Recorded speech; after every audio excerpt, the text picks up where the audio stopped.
p.m. Pacific. We're streaming on YouTube, Facebook, Twitch, Periscope, Twitter, and even here on Clubhouse.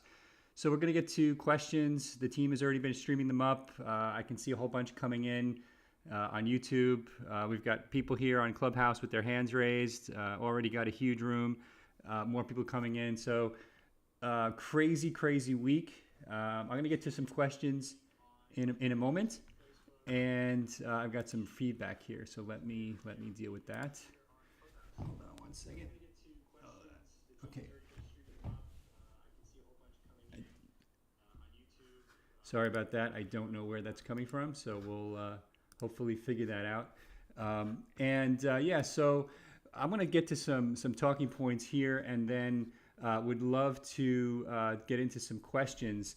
But obviously the three things that are going on in my world right now. Obviously, GameStop kind of seems like old news, right? 3 days ago. Then we've got Doge, which is still going on. Talk about that in a minute. And of course, Elon and Bitcoin. For those of you who are 3 hours out of date, Elon tweeted about Bitcoin, or changed his Twitter title handle, whatever you want to call it, last night. And of course, the Twitterverse went out of their minds, and the Bitcoin price has spiked immediately. So I'm getting a lot of questions, particularly from our international users who don't understand US stock markets, what's going on and how it relates to Abra and crypto and Bitcoin. So let me talk about that first. So the underlying theme here is that over the past year, I don't know if the timing was just perfect vis-a-vis this pandemic or what, but stocks and cryptocurrencies are basically memes now for many people on the internet. It's crazy, right? So and of course, Robinhood, Twitter, Reddit, TikTok are mostly responsible for this. But you're all familiar with the memes. As I said, the last few days, it's been GameStop, Doge, AMC. Last year, it was Hertz. The list goes on and on. Ask an institutional investor if these companies are a wise investment, and their heads are going to spin, right? But ask the average Robinhood, Reddit, or Twitter user, and you're going to get a totally different answer.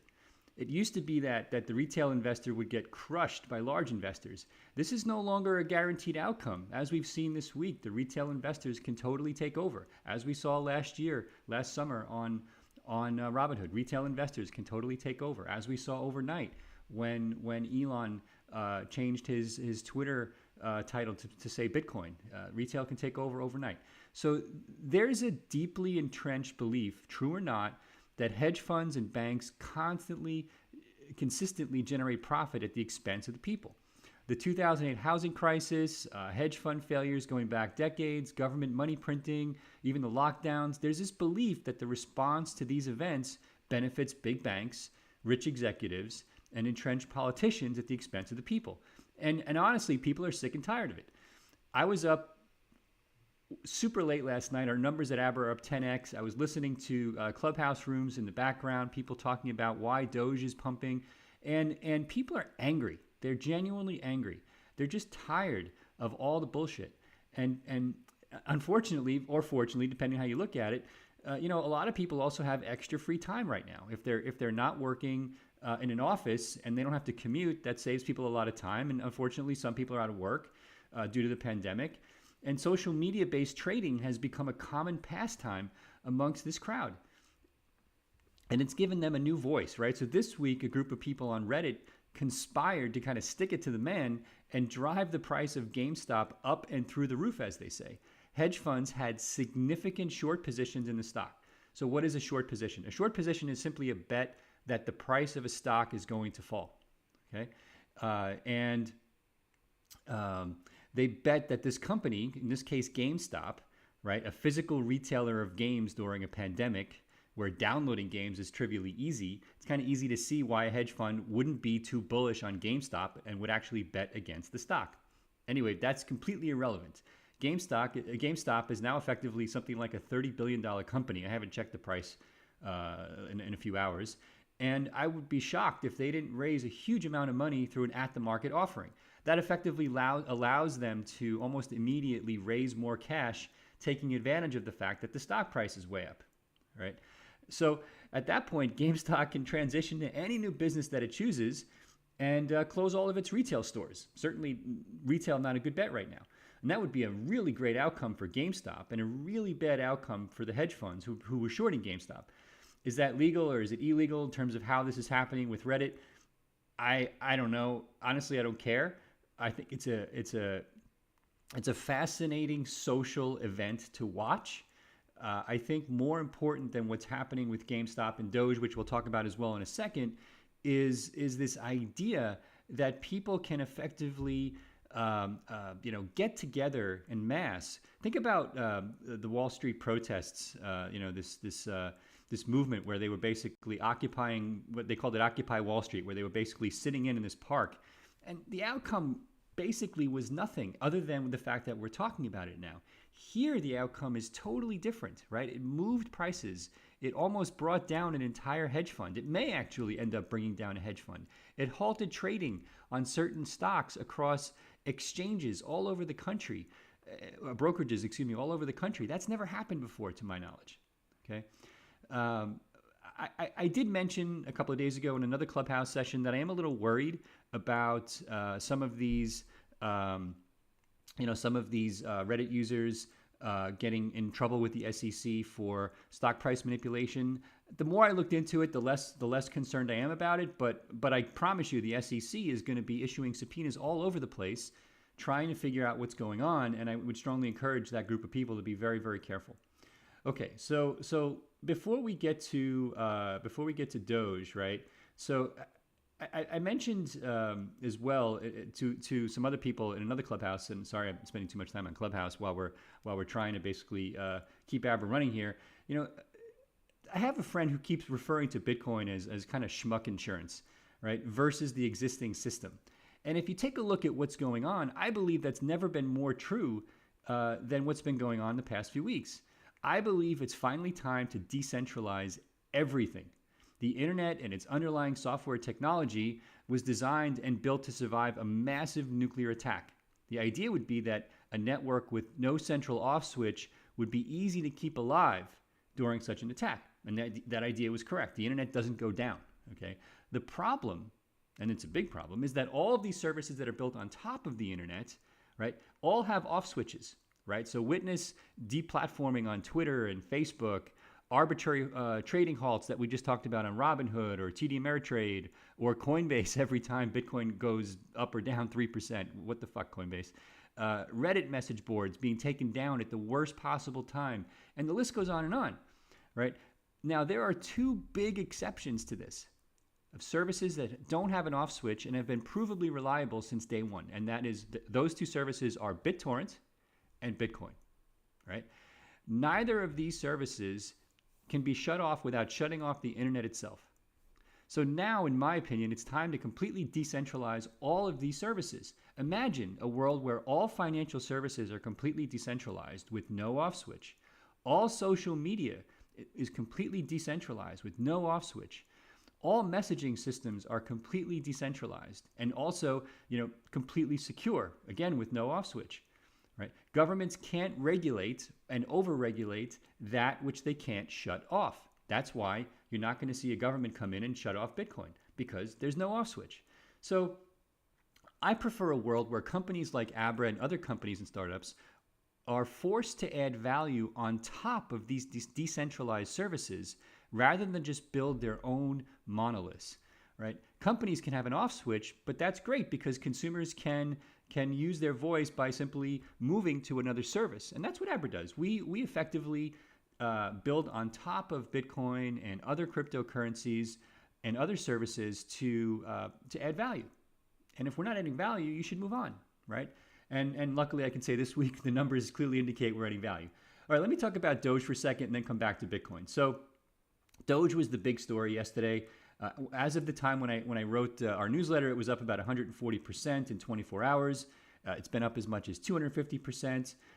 Huge trading volume in Doge across every exchange that I talked to.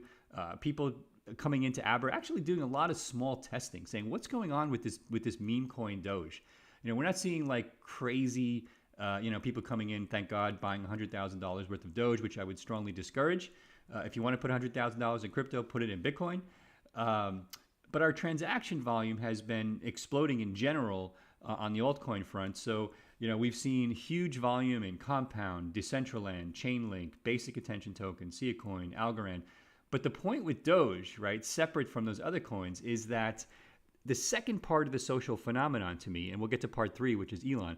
Part 2 is that same audience, right, that was more or less pushing AMC and first GameStop, decided that they could move their focus to Doge, and immediately you would see a price spike in Doge, which is exactly what happened. All right, so it's a really interesting phenomenon that that's even possible, that we could see such a big spike so quickly with the same audience moving their focus. So while it's important to understand what's happening with the cryptos themselves, we're witnessing a new social phenomenon that hasn't happened in the history of mankind, taking place in front of our eyes. Effectively, a reasonably educated group of people is deciding that it's time for people to pay attention to this investment or this speculative opportunity. I won't say that they're all investments. Some of them are speculative opportunities. You can decide for yourself what they mean to you. But this social group or social media-based group is making these decisions, and because of their large following, people are coming along for the ride. It's absolutely fascinating. All right, so let's get into Bitcoin, and then we'll talk about some of your questions. So Bitcoin is up. I haven't checked the chart in a few minutes, but I can check here in the trusty watch. It was up. It's about 36,000. So probably down a little bit from where it was overnight. I think it peaked at like 38,000. It's just crazy. So what happened, if you're not clear, if you don't use Twitter, Elon Musk, the venerable Elon Musk, changed the title for himself on his Twitter profile to simply use, to say Bitcoin. And immediately, within minutes, it turned into its own meme on the internet, and you could see a price spike, as you can see on the chart here. And let me see if I can bring up our trusty chart here as well, the bigger one. But it's incredible. He basically drove the price of Bitcoin up almost 20% within minutes. And so, yeah. Anyway, so I don't know what's going to happen today. I have no crystal ball. I'm happy to talk more about Bitcoin, but my perspective was that Bitcoin was looking extremely bullish before he tweeted this, or before he changed his Twitter handle. Bitcoin had been consolidating in this kind of 31K narrow channel. And before he tweeted that, it broke out. Okay. Now I'm hearing rumors that it's possible that Twitter is putting crypto in treasury. I had that completely unsubstantiated. So don't make any purchase decisions based upon my rumors. I'm just telling you, I have heard these rumors from other people that I know in corporate world. So I'm going to try to dig in to find out if that's true or not. But those are rumors that I'm hearing. A la like MicroStrategy, for example, who's been buying Bitcoin into corporate treasury. So what I said before the breakout was that I expected a breakout to happen, and you can read this in the newsletter. And there are 3 reasons why I was pretty bullish going into yesterday, independent of Elon, of course, that this breakout was going to happen, right? So most traders that I follow were expecting actually a further consolidation to the downside, and that actually had me pretty bullish because I wasn't seeing it. But when a lot of people are fearful on an uptrend, and we're still basically in an uptrend, it's pretty bullish, right?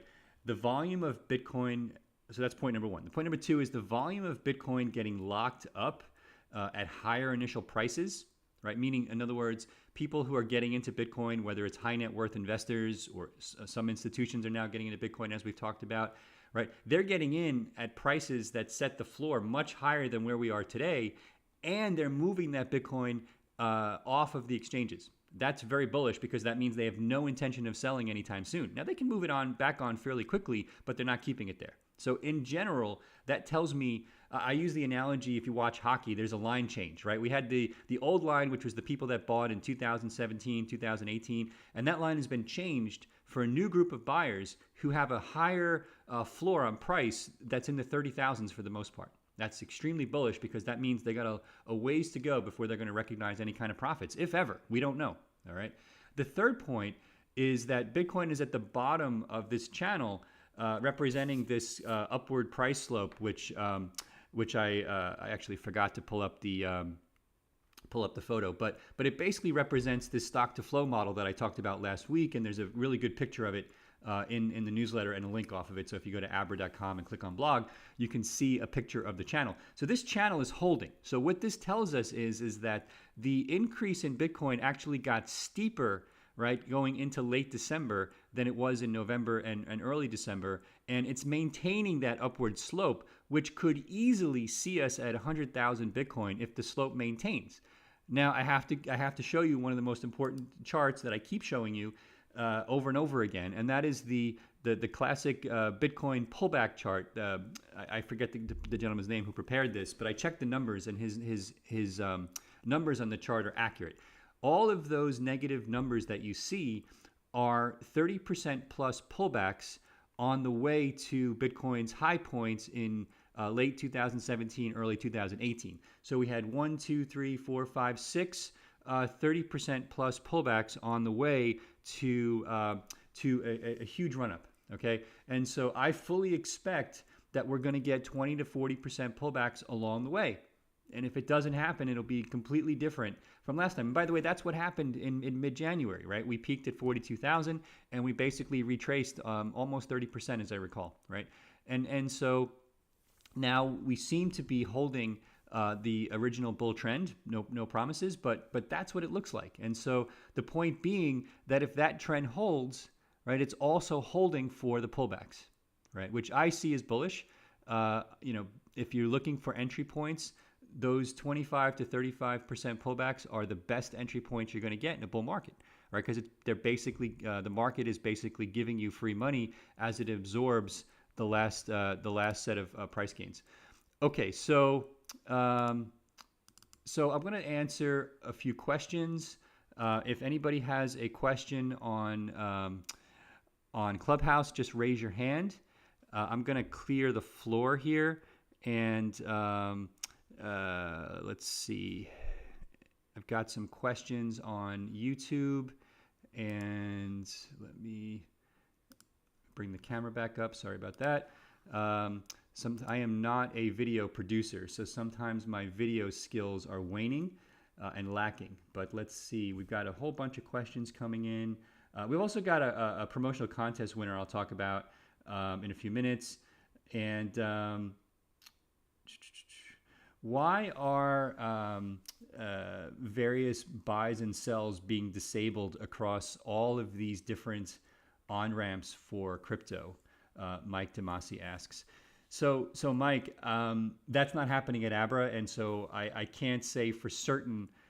I have my speculation, and I'm pretty sure I know why, but I can't say for certain why it happens at other places. But I think we're facing a liquidity crunch as it relates to Bitcoin right now. And what's happening is that I believe if you look at PayPal and Square, for example, who basically only enable spot purchases on their platform, they don't run an order book. Abra doesn't run an order book either, but we integrate directly in real time with the order book in order to facilitate purchases. They basically buy Bitcoin in large quantities at any given time. So does the Grayscale Trust. And I believe this is actually creating a Bitcoin liquidity crunch right now, which is giving these exchanges a lot of angst. We haven't had that kind of a problem with Abra. I don't foresee it happening. We would obviously give users notice if their ability to buy Bitcoin, for example, or any other crypto was limited. I don't see that happening right now. And I think some of it just has to do with how these other exchanges are implemented. Some of them just don't plan for growth. And it's very disappointing to me because the entire crypto space is accelerating right now, right? I mean, Abra is doing really well. I think we're growing a little bit faster, than the rest, but everybody's growing in the space. If you're in crypto, you're growing, period, full stop. And if you're not planning for that, you're not doing right by your customers. And so we need to take a deep breath as a space and a community and really start planning for this growth. And I'm so proud of the Abra team that I don't know if they've been sleeping the last few days, but we haven't missed a beat, and the service keeps on chugging along. Even though I think our download numbers, I tweeted earlier, they're up something like 10x over the last 3 days, which is, especially in the U.S., the numbers really popped, and so that's great. But a lot of the services have experienced growing pains right now. So here's a really interesting question from Caleb Bernhardt. So Caleb asks, what is my advice to 17-year-olds? Now, it's a very open-ended question. He doesn't say what's my advice as it relates to Bitcoin or anything else, but I'm gonna focus in on Bitcoin for my answer. So, and I think our video is getting a little choppy, so I apologize for that. Hopefully the stream is still working. So Caleb, the way I look at this is the single most important advice that anybody can have as a new investor is to start early. That is it, right? And if you do that, you are way ahead of the game. I have 3 teenagers. I give them exactly the same advice when it comes to investing. You can make a lot of mistakes with your money. You can lose a lot of money, but the people who have been the most successful in terms of just investing have started early. So the fact that you're asking the question as a 17-year-old is phenomenal, because that gives you the best chance for long-term investing success. Do this, right? Take out your calculator and say that you're going to generate 10% return on your money forever, okay? And type 1.1, right? And then click that X to the power of Y button and put in the number 30, which means you're going to invest for 30 years. And watch what happens, right? I think the number is probably going to be like 50x. So that means whatever you invest today is going to be worth 50 times as much 30 years out if you're making 10% a year. That's the power of compound investing. Now, at the same time, we've got a new sea shift happening as it relates to money, right? And that's related to crypto, government money printing, what it's doing to stocks and other assets. So I strongly recommend to people who are under the age of 30 to have an outweighted holding in cryptocurrencies, particularly Bitcoin. I personally do 10%. People have to decide for themselves. Discuss it with your parents. Make sure they understand. If they don't understand, send them to Abra and say, hey, Mom, Dad, you got to start reading these blogs because this is what I want to do. And put 10% in Bitcoin and probably 50% in stocks for now, maybe even up to 70% in stocks for now, at least until the pandemic is done. As a 17-year-old, you're not taking an outsized risk because if the market pulls back, you have decades to recover, which is exactly why starting early, the second reason why starting early is so important. The first reason being compound interest. So if you added, and I've done research on this, if you added a 5% weighting to a portfolio allocation over the past few years to a normal stock portfolio, you basically doubled your returns every year with minimal risk because we're talking about 5%. That is incredible, right? And that's one of the reasons why institutional investors are now starting to pay attention to Bitcoin. All right, so that's a great question. Thanks for that one, Caleb. And Caleb, please keep coming back with questions and let us know how you're doing and tell us about your progress. We love helping teens get into investing in crypto and do it responsibly and talk to your parents about what you're doing as well. Let's see. Mikai asks, how secure is it to store Bitcoin in an Abra interest account? So that's a great question, Mikai. Mikai, I hope I'm saying your name right, Mikai Yagi. Welcome. And so this is what I do, all right? I keep all of my free cash as stablecoins in Abra, so that earns 10% interest. I keep all of my Bitcoin and Ethereum in Abra interest accounts, and that earns about 4.5% to 5% interest depending upon the coin. And I'm extremely comfortable with that. Now, as CEO, I know the inner workings of our lending product, our interest earning products, what we do to generate the yield, how our security systems work. A lot of those details are covered in newsletters and blogs. And so I'm not going to read you all of that now, except to say it's out there and you can read about it. But what we did at Abra, first and foremost, is as a management team, we sat down and we said, okay, all of us and our employees, we want to do this. We want to put our money in interest accounts. We want to buy these cryptocurrencies. We want to basically store our money in a way where we want, or I should say, we wanted to build a service for us that we were excited about using, with the belief that other people would want to use it for themselves. And that became what you see as Abra today, right? It turns out that we were right, that other people would want it because we've got people in 100 countries doing it now, and our numbers have never been higher. But you know, we've never suffered a hack. That's not guaranteed security, by the way, but there's a reason for that, okay? We are super paranoid about security. We don't leave Abra interest earning funds online. So even if you could hack Abra, there would be no way to steal the funds. And when we lend the funds to generate that interest, these are basically to institutions who are providing collateral in reasonable amounts depending upon the use of funds. Again, the operative point being that this is how I also store my Bitcoin and even my cash now. Okay, using the Abra interest account. So keep the questions coming. I'm going to go to let's see, Clubhouse, and see if we have any questions. So if you're muted and you want to ask a question, just unmute yourself. DeCapo, I think you just joined. Did you have a question or a comment you wanted to ask? What's up, Bill? Hey, good morning. I just wanted to know where are you streaming live? Yeah, so Money Talks is on YouTube. It's on Facebook. It's on Twitter/Periscope.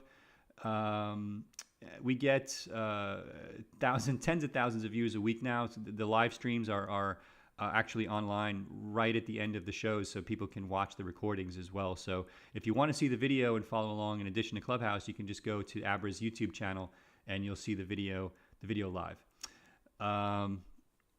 Cool. So I've also got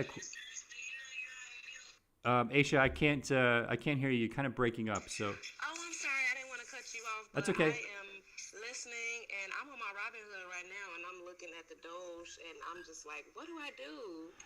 So well, if you're talking to a person like me who I've been listening, and I'm ready to go, I'm ready to do something, I'm ready to make a move, and I'm just still stuck. You know what I mean? Like I want to go ahead and just do something. I just want to make a move. And I'm looking at Robinhood. My finger is right here. Yeah. I just don't know what to do. So Aisha, I have to be honest, right? So I don't look at Doge as something that is an investment opportunity. To me, it's kind of a gambling, speculative thing, and almost a learning opportunity as it relates to crypto. If you want to make money in crypto, I strongly would encourage you to look at Bitcoin and Ethereum. If you want to speculate and gamble a little bit of money on Doge, that's certainly people's prerogative. I've done it myself, but I tend to get in and out of those altcoins, as I've said many, many times, very, very quickly. And I don't hold them as investments because the value can go to zero, right? If you think that Doge can't go from 0.4 cents to 7 cents and back down to 0.2 cents in the next 3 days, everybody's kidding themselves. It can. I'm not saying it will, but I'm saying it can. That is very unlikely to happen with Bitcoin. I think you're going to see those 30% pullbacks that I talked about, but that's from a very different place. So please don't treat Doge and certain altcoins as even midterm investments. Treat them as technologies that represent speculative opportunities, and please don't plan on holding them for long periods of time. And if you do it with money that you're totally fine to lose, right?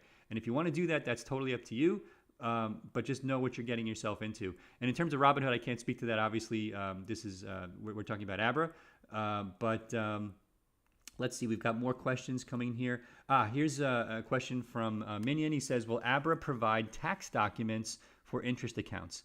So Minion, thank you for the question. I don't like calling you Minion. I don't have any minions, but that's the name on your Twitter feed. So I'm going to call you that anyway.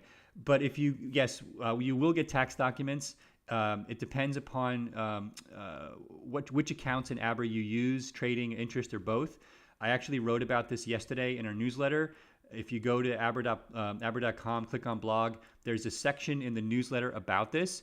And basically what's going to happen is if you use Abra interest accounts and you get more than the threshold of interest, which I believe is $600, you'll get a 1099 form sent to you proactively. Otherwise, you simply go to the Abra app and you'll be able to download the transaction list to be able to use to calculate your taxes.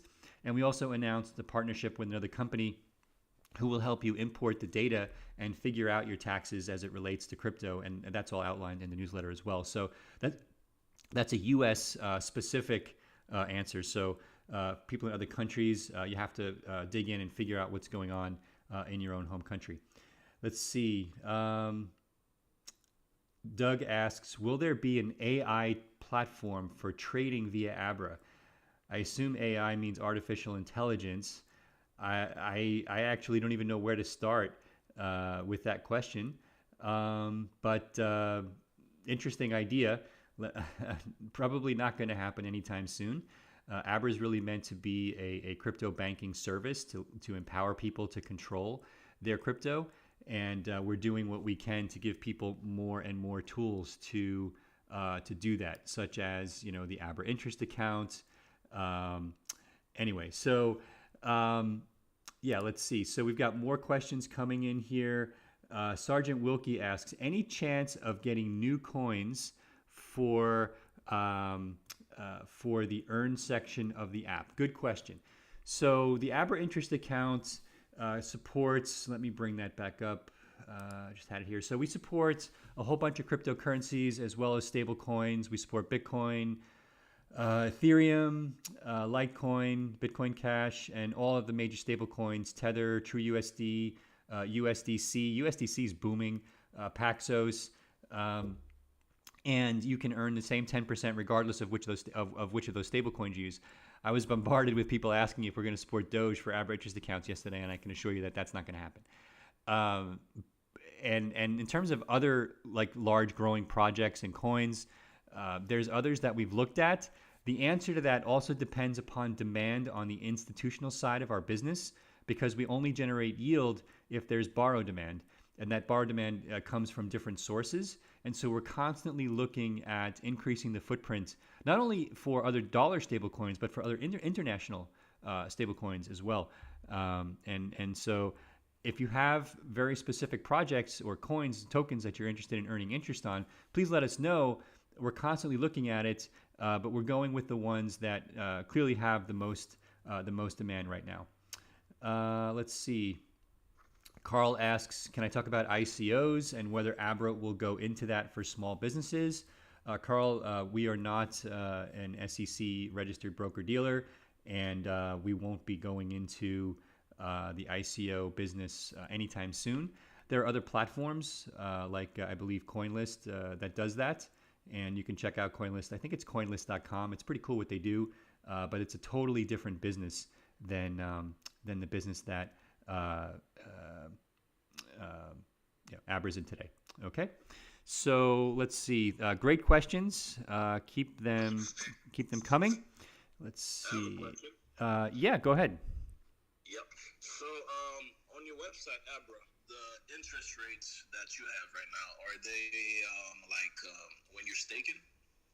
Yeah, so that's a good question. So the question relates to how do we earn the interest rates? Are we staking the coins? So no, we don't use staking to do that. We actually are directly lending. And so how does that work? It works basically the way a bank works, with a few key differences, right? So let's use a mortgage as an example, right? If you take out a mortgage on your house, effectively the house itself becomes collateral. That's why the bank wants you to make a down payment, so that if the price of the house falls, the bank can still get their money back if they have to sell the house if you don't make the payments. Okay, but the challenge for the bank is if you don't make the payments, they probably have to sue you to get you out of the house and then be able to sell it. In our world, it's much easier. If you deposit, let's say, Bitcoin into the Abra interest earning account, we earn interest for you on that by lending it out to institutional borrowers or miners or other companies, but they're going to collateralize that loan, not with a house, but with actual dollars as stablecoins. Now, the beauty of that is if they don't pay back the Bitcoin, we can sell the stablecoins in exchange for Bitcoin right away. We don't have to sue anyone. We just do it. Now, that's never happened. In all the time we've been doing this, we've never had to sell someone's collateral, but we would if we had to, right? And with the price of Bitcoin going up and down, borrowers often have to add more collateral all the time. And I'm happy to say that that has never been a problem, mostly because you can't just sign up on Monday morning and then a Monday afternoon be an Abra borrower. It doesn't work that way. It actually takes several weeks of vetting and due diligence to get onboarded as a borrower with Abra. We dig into the company's financials, how they plan on using the funds. Even though they're giving us the collateral, we still do the homework and due diligence to determine if they're a viable partner for us. And in some cases, we say no. Even if they're willing to give us the collateral for whatever reason. Let's see. And I should also mention, as part of that, we launched a new service called Abra Platinum back in early January, and it's just taken off. And this is for people who are depositing in large amounts. Generally falls into the 25,000 and up range. It's called Abra Platinum. It's an OTC service. If you're doing very, very large purchases of crypto, you can use the Abra Platinum service and also get an even better price on the trades. Somebody's asking where they can find the Clubhouse channel. I didn't have to search for it since I started it, but I believe if you just go to the list of currently active Clubhouse channels, you'll see Money Talks, which is our Money Talks weekly crypto AMA, and that's where you'll find it. DeCapo, I'm getting a lot of feedback on you, so I'm going to mute your phone. All right, so more questions coming in here, and then I want to talk about a couple of other things. Oh, by the way, we have our contest winner. Let's see. So my team here, Tamara Lamesh, tell me if I got this right. I think it's Karina Tagalam. I'm not sure where Karina's from, but the team is going to contact you. I think you just won $100 worth of Bitcoin, so congrats to you. Kind of kitschy, but I'm sure you'll appreciate that. And a happy weekend with $100 worth of Bitcoin. Doug asks, will Abra move from San Francisco to Wyoming or Puerto Rico? That's a great question. So there's a reason for, I assume Doug is including Wyoming and Puerto Rico in his options. So a couple of things, right? Abra itself is a Delaware corporation, but we have subsidiaries in different countries. We are not headquartered, as it were, in San Francisco. We're kind of a remote company now, distributed. Our development and largest office is in Mountain View near Google. What's probably the most interesting place in crypto land in the United States from a regulatory perspective right now is clearly Wyoming.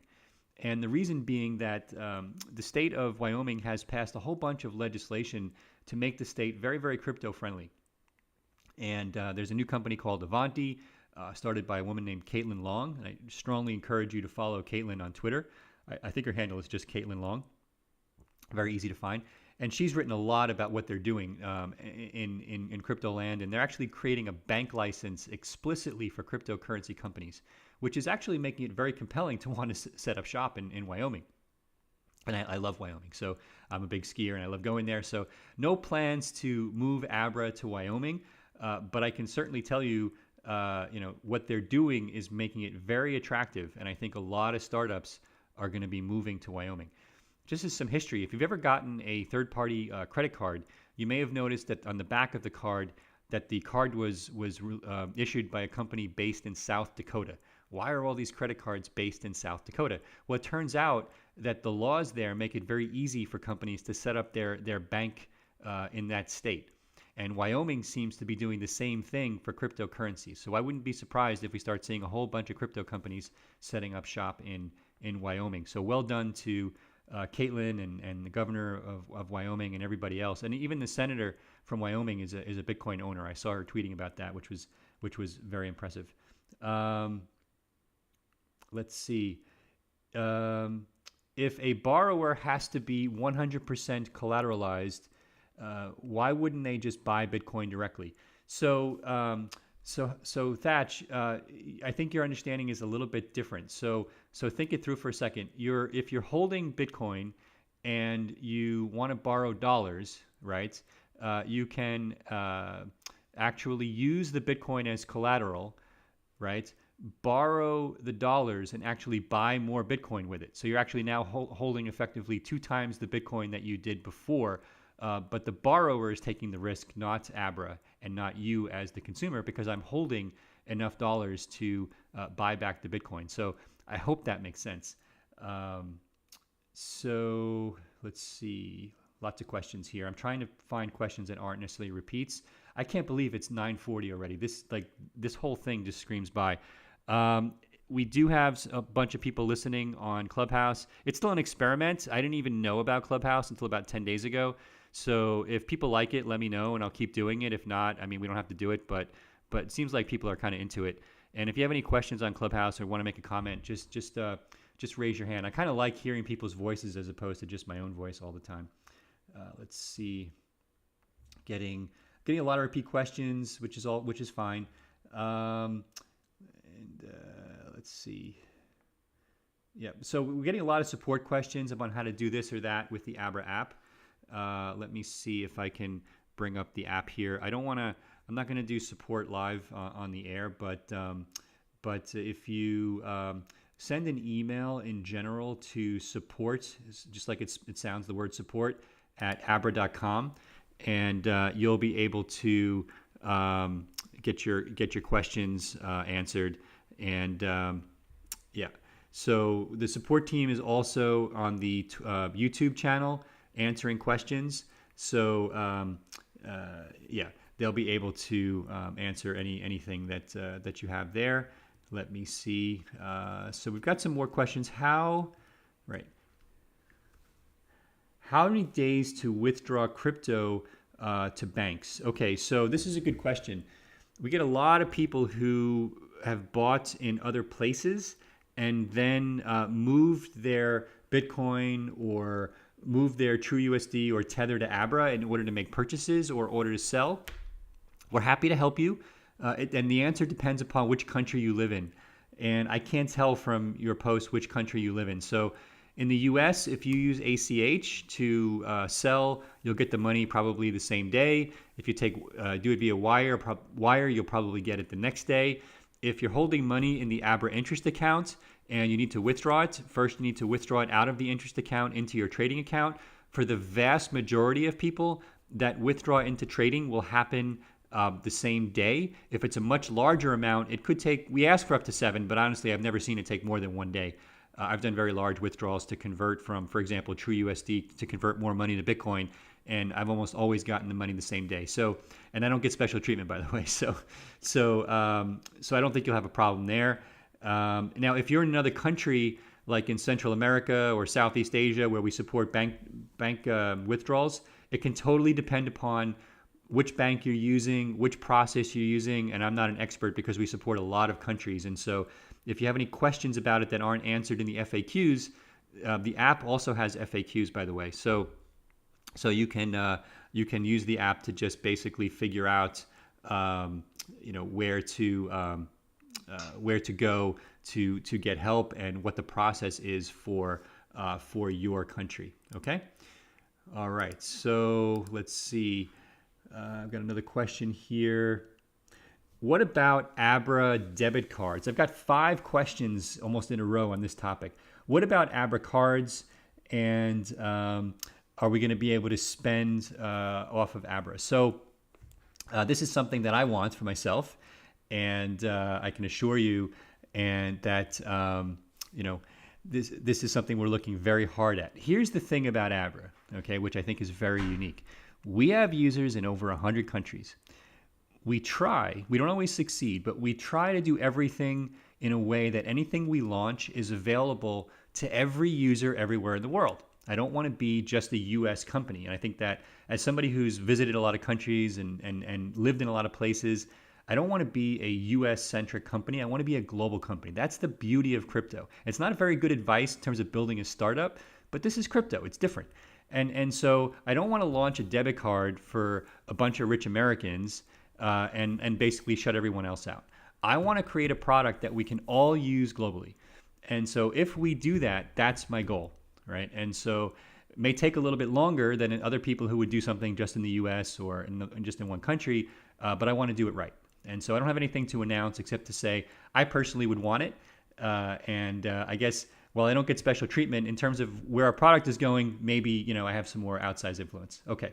Keep the questions coming. I've got like a whole bunch of questions on Abracards. I'm going to leave it and just refer to my last answer, and I'm not going to answer any more questions today on Abracards, or my product team is going to get very mad at me.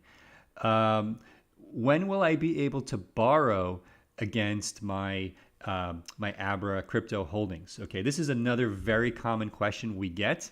Again, I'm not going to upset my product team, except to say, keep reading our newsletter every week, keep coming back to watch Money Talks, and you might get a nice surprise. But that is by far the most common request that I see right now. People who have large deposits of Bitcoin and Ethereum, they want to keep them in their accounts, but be able to borrow some cash against them so that they can keep getting the benefit of all of the gains in Bitcoin.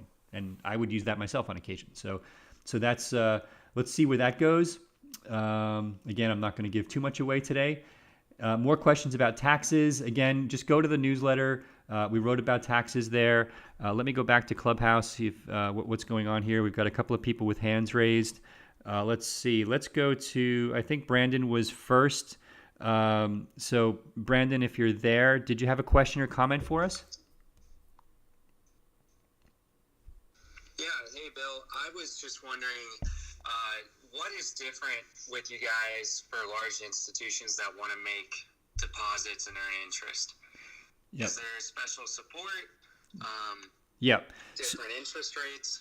Yeah, good question. So we do work directly with large companies now, separate from the app, and we have a team that's dedicated to that. So if you send me an email or send me a DM, and you can send me a DM by just clicking on my profile here in the Clubhouse on Twitter. I keep it open, and I'll put you in touch with the corporate team. But yes, they have a special process.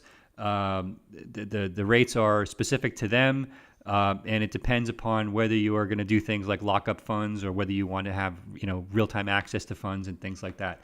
And if you have a personal LLC and you don't want to use the app as a consumer, we can set you up as well. Okay, those tend to be larger depositors, people who have their own companies, for example, that want to put Bitcoin into treasury and don't know how to do it. We can help you with that as well.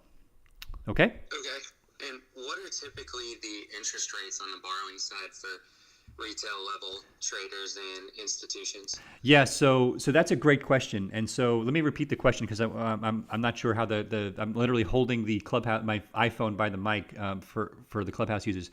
The question was, what do the rates look like for institutional borrowers who are borrowing Bitcoin or traders, retail who are borrowing Bitcoin? And the answer is it depends. The rates are actually all over the place for a few reasons. It depends upon how much collateral we're collecting. It depends upon the balance sheet of the borrower. The bigger the balance sheet, the less the risk, even if we have the collateral. Use of funds. Are they already borrowing crypto from other places? So we dig into all of that and set rates. And so there's a huge range, and that range is commensurate with the risk. But risk is kind of a loaded word here because we're collecting the collateral. But a lot of times people are willing to give us even more than 100% collateral to get the rate down. Okay, so it just depends upon the situation.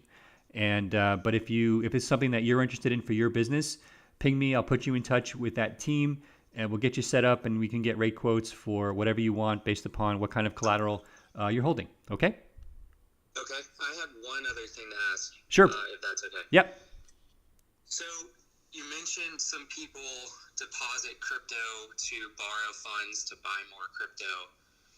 So couldn't they do that in sort of an endless cycle sort of way with you and the other crypto lenders, for example, Salt, and just keep locking up Bitcoin, keep getting more cash, keep buying more Bitcoin, locking up? Yeah, the answer is no, because with retail, you're going to have to use more than 100% collateral. So eventually the collateral would wind down to zero. You would be over leveraged, but you would eventually run out of incremental leverage. So it's not a infinite loop the way you're describing, for sure. You can still do bad things for yourself if you're not careful, and I would discourage people from trying to do that. But the answer is you can't infinitely borrow, because generally the collateral requirements for consumers are going to be higher because you don't have a balance sheet as a consumer, right? So on a business, we'll collect the balance sheet, but on a consumer, there's no balance sheet. So the only way we can address the risk is by asking for even more collateral. That makes sense. And do you guys file? And that's all hypothetical because we're not in that business. So I'm probably giving too much away. But what was your other question? Sorry. In a traditional loan, how UCC filings are made on the collateral. Do you guys do that? Yeah. So we are. I can't answer that question because I would be giving something away that I don't want to give away yet. So can you do me a favor and hold that question until we announce something that I'm already getting my team, hey Bill, what are you doing? Kind of questions, pings over here. So great question. It's the right question. But let's let our announcements catch up with your question first. All right. So thanks, Brandon. Let's see. Kelly, are you there? Kelly? Yes, I'm here. I just wanted to say that I really appreciate you using Clubhouse as well. It sounds like you just started using it. The benefit for that, like using this platform instead of what you're doing already, is that users can do multiple things while listening to you. So like in the time I've been listening to you, I've been able to download Abra and get into it while you're talking, like in real time. So I just wanted to add that it's super useful. So I hope that you continue your chats on Clubhouse. That's great. And yes, I think it's been, I actually went back and looked. I've been into for a couple of weeks now, and I do the same thing, especially lately with all the craziness in the markets. I listen in the background, and while I'm working with my AirPods, and it's very interesting. I used to listen to music, and I still do, but a lot of times I'll listen to Clubhouse now, and I find it fascinating, just the level of interaction and all of the myriad walks of life that people are coming from to use Clubhouse. There's actually some foreign language Clubhouses that you probably don't see in the list. I actually explicitly searched, and I speak a couple languages, so I was looking, and it was pretty interesting. Like I was listening to one in German, and it's just people from all over the world, and they're talking about Bitcoin and investing and starting businesses and entrepreneurship, and I totally agree. And so I know my team is listening right now. They're nodding their heads, and I think we're going to keep doing this. And we don't need it to be a huge audience like we have on YouTube and Facebook. It's great if it's more intimate, and the questions are awesome. So whether it's 10 people or 10,000, we're happy to do it as long as it's adding value. So thanks for the feedback. Okay, so we're going on 10 a.m. I am exhausted. I haven't slept yet. So it's been a hell of a night. Let's do a quick Bitcoin check here. So we are at let's see, where are we at? We're at 35.6, so we've had a bit of a pullback since the highs overnight. I'm in this for the long game. I hope you are too. Thanks for the support. Please, if you're watching on YouTube, press the subscribe button. We're probably going to change the format for Money Talks in the next couple of weeks. We're actually considering going to a show format where we're actually doing shorter shows multiple times a week, so we can give you quick updates. I don't know how many of you are listening to my voice for an hour. One, I appreciate it. Two, I understand if you can't or don't want to. So we're strongly considering going to a format where we can give you kind of quick 15-minute hits 2 or 3 times a week. And so if you have an opinion on that, ping me on Twitter, and we're happy to take it into account as we figure this out. It's not an easy thing to put all this content together. And the team's gotten pretty good at it, but it is a fair amount of work. So we want to add the most value we can. Press the subscribe button on YouTube and the follow button on Facebook and Twitter. That helps us know that you want to watch, and so particularly on YouTube if you're there.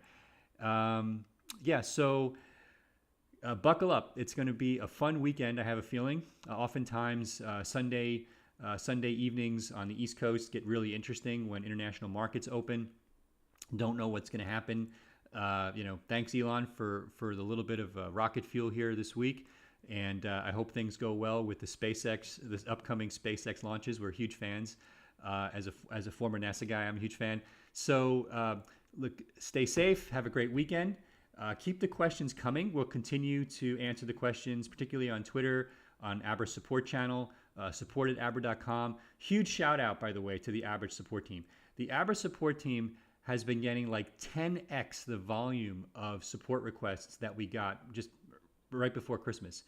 And they have been working tirelessly to help all of you, and they don't get nearly enough credit. So huge shout out to that team. We love you guys. Thank you for your efforts. I know I'm speaking on behalf of all of our users when I say thank you for your efforts.